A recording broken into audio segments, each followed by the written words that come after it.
जो लोग जिन्हें मैं ठप दिमाग कहता हूँ, ये ठप दिमाग तो कहते थे कि सूरज को हनुमान जी ने अपने मुंह में दे लिया था। जो सूरज पृथ्वी से 109 गुना बड़ा है और जो 15 करोड़ किलोमीटर दूर है यहाँ से, उस सूरज को मुंह में दे लिया था, जिसका टेम्परेचर कितना है। ये कल को कहेंगे 1 नेशन 1 पार्टी 1 लीडर, तो हम कहने लगे 1 PM 1 डे 1 ड्रेस। जो इतिहास का सबसे खर्चीला प्रधानमंत्री है, वो कह रहा पैसे बचेंगे। वो बाबा तो बाबा कहाँ है, वो फर्जी बाबा है। तो ये तो कभी संविधान के समर्थक नहीं रहे। जब हमने तिरंगा झंडा स्वीकार किया था, तब इन्होंने लेख लिखा था कि अशुभ होते हैं 3 रंग। तो ये राष्ट्रध्वज के खिलाफ रहे हैं, राष्ट्रीय संविधान के खिलाफ रहे हैं, राष्ट्रपिता की हत्या इन्होंने की है।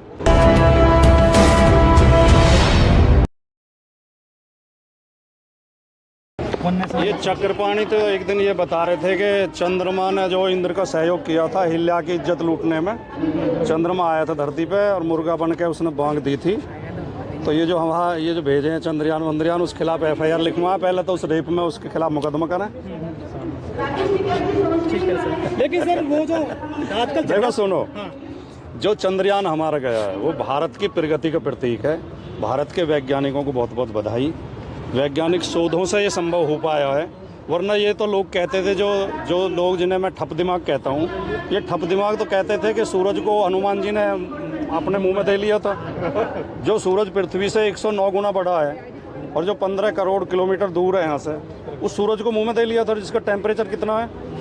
तो ये ऐसी चंद्रमा के बारे में, सबके बारे में इनके फर्जी कहानियाँ हैं। आज हमें इस बात को समझना चाहिए। आज अगर वैज्ञानिकों की जीत हुई है, विज्ञान की जीत हुई है, तो उसका श्रेय भी वही लोग लेना चाहते हैं जो हमें ज्ञान विज्ञान से वंचित किया जिन्होंने।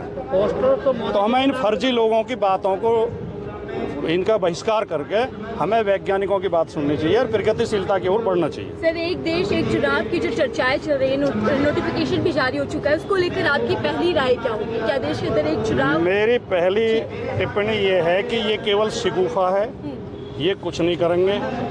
दूसरी मेरी टिप्पणी ये है कि अगर ये कह रहे हैं 1 नेशन 1 इलेक्शन, ये कल को कहेंगे 1 नेशन 1 पार्टी 1 लीडर, तो ये तानाशाही की मानसिकता है, इनके अंदर तानाशाही घुसी हुई है।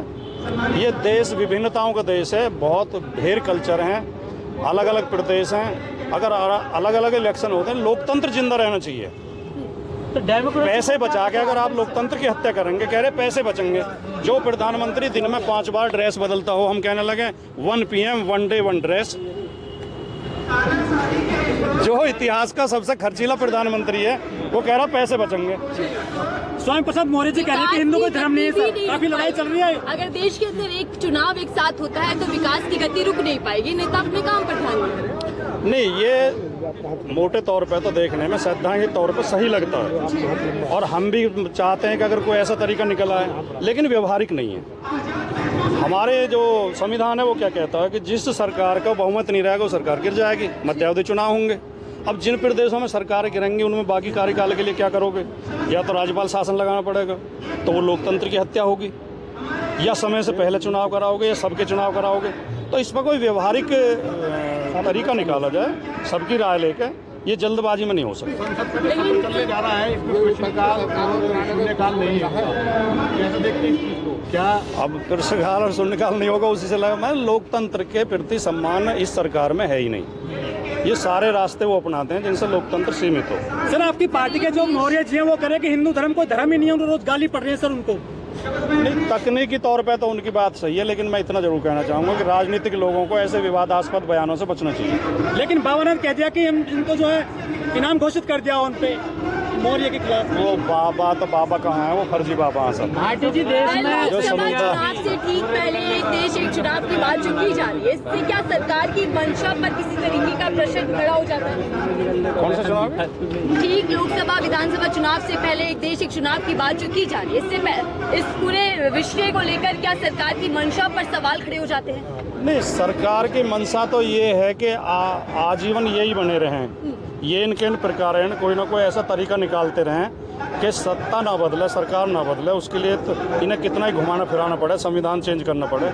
लेकिन इस देश के ब्लड में लोकतंत्र है, इसके रक्त में लोकतंत्र है। ये देश सहन नहीं करेगा लोकतंत्र को खत्म करने का कोई प्रयास। इंदिरा गांधी का प्रयास भी विफल हुआ था, इनका प्रयास भी विफल हुआ। संविधान बदलने की तो चर्चा हो रही है ना, देखिए।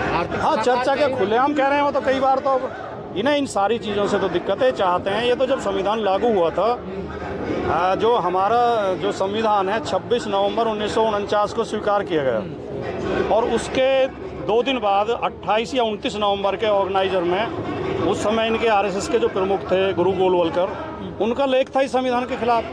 उन्होंने साफ लिखा था कि हम इस संविधान को नहीं मानते, हमें मनुस्मृति का संविधान चाहिए, मनुस्मृति पर आधारित संविधान होना चाहिए। ये संविधान तो कटिंग पेस्टिंग से बनाया गया, अलग अलग देशों के अलग वो बातें इसमें जोड़ दी गई हैं। तो ये तो कभी संविधान के समर्थक नहीं रहे।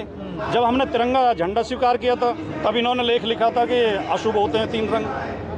तो ये राष्ट्रध्वज के खिलाफ रहे हैं, राष्ट्रीय संविधान के खिलाफ रहे हैं, राष्ट्रपिता की हत्या इन्होंने की है, संविधान निर्माता बाबा साहब का कभी इन्होंने सम्मान नहीं किया, ये हमेशा विरोध में रहे। सर हिंदू राष्ट्र